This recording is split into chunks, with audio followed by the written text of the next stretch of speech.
Think of a film that has scared you in the past.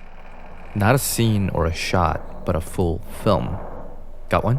Now, why did it scare you? I ask because it's easier to scare as a scene than as a film. A scary scene often implies conscious awareness of constructed suspense, but a scary film is more about the unconscious fear, where the subject responsible for the dread is hidden and the scenes that make up the film merely a support for its secretive mechanism. Well, then the question is, how? Do you simply not show the ghost? Sure, that could certainly be a part of the process, but it could also be about creating tension using different components of a film that might not be as easy to catch. One such element is Mise-En-Scène, which describes how everything from the set design, the lighting, to the actors and their costumes is set up before the camera. One of the best examples of a film that makes full use of this technique is A Tale of Two Sisters, a Korean horror film from 2003 about two sisters who return home from a hospital to their father and stepmother and the sinister events that follow.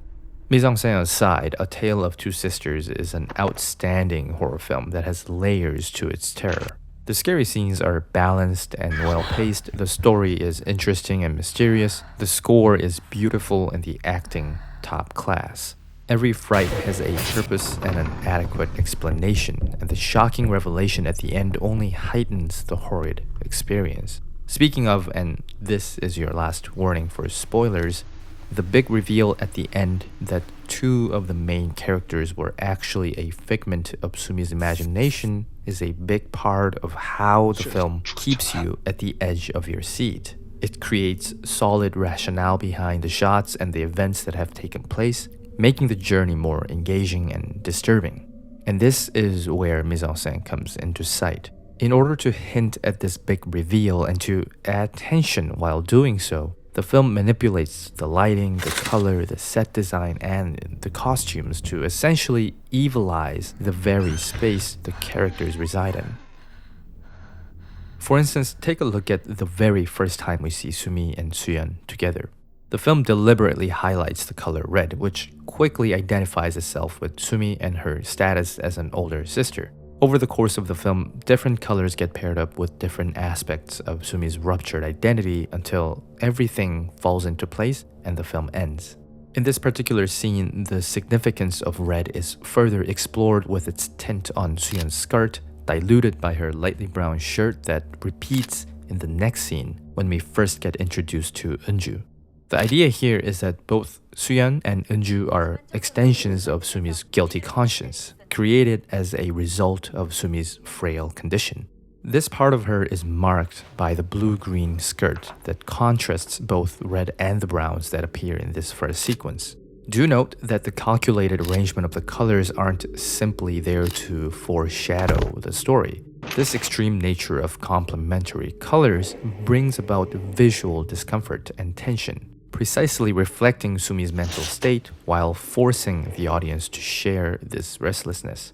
In fact, every shot from this point on will always consist of the three mentioned colors with varying shades that contrast one another, from the dining room, the bedroom, all the way to the washroom.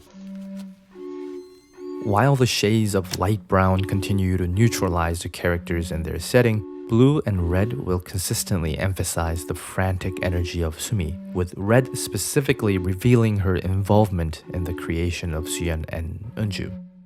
Like in this scene, where we first notice the strong contrast between blue and red of the room, followed by the potent redness of Eunju's book.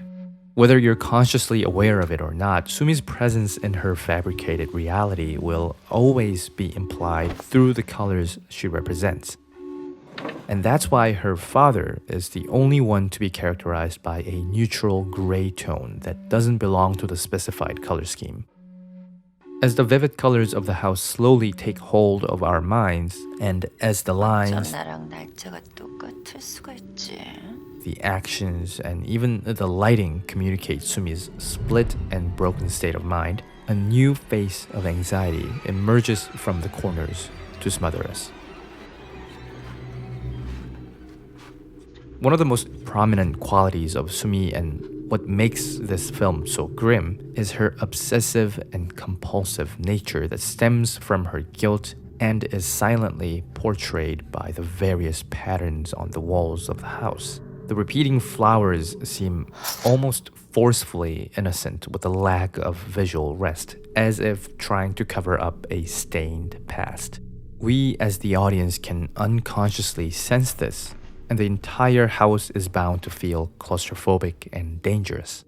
It also creates an interesting visual illusion where Suyeon's flowery dress merges in with the wall over time and brings us to doubt her very existence.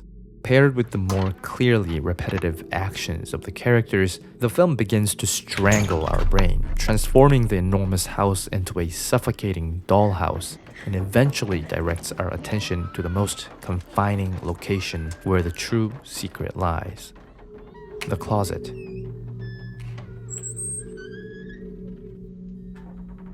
Okay, let's pause for a minute and take a step back. Now, I'm a firm believer in using horror tropes as a supplementation to a good horror film. The word itself shouldn't be stigmatized, as what matters the most is how they are carried out and in what film.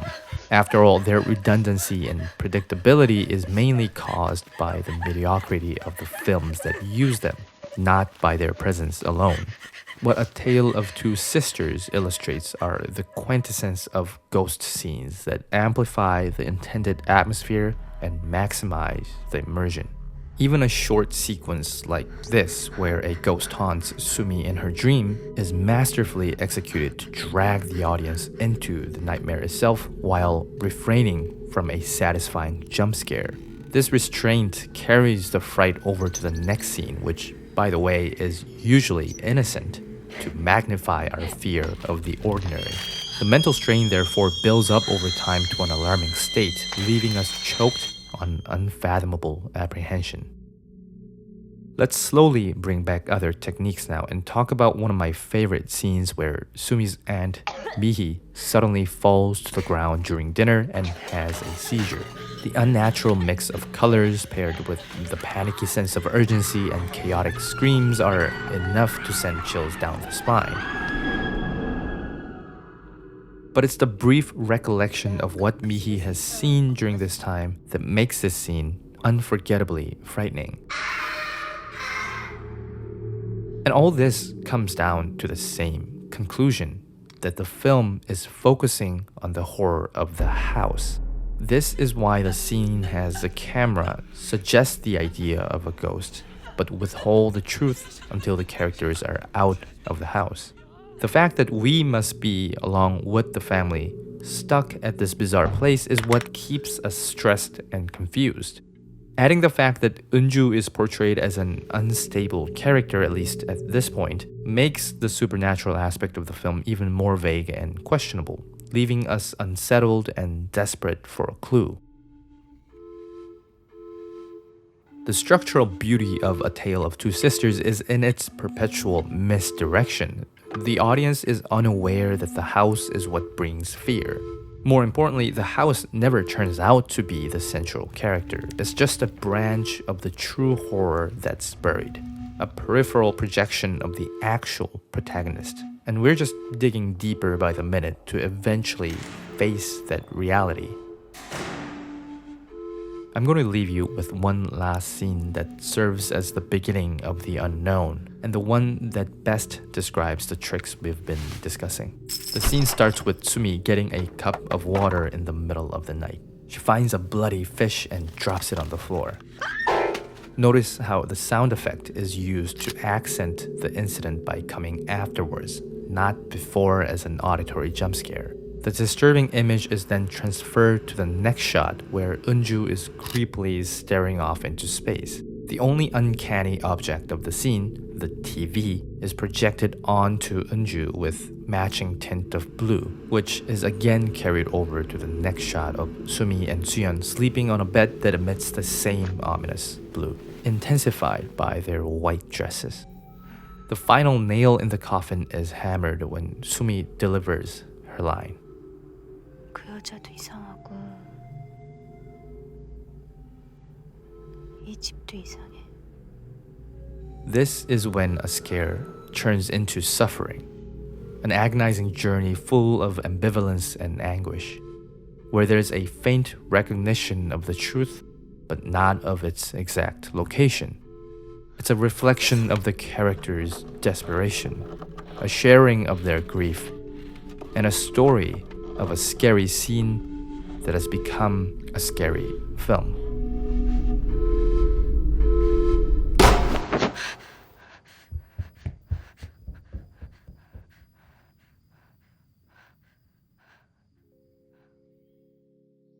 Hi everyone, thanks for watching this video on one of my favorite Korean films of all time. I recently got my second channel up and running where I'll be doing reviews and other more lighthearted stuff, so go check that out. It's called Spikima Light. And if you wish to support my work, check out my amazingly cute merch or consider becoming a Patreon today. I'll actually be updating and revamping my Patreon page fairly soon, so links will be in the description below. Alright then, until next time, that's it for me.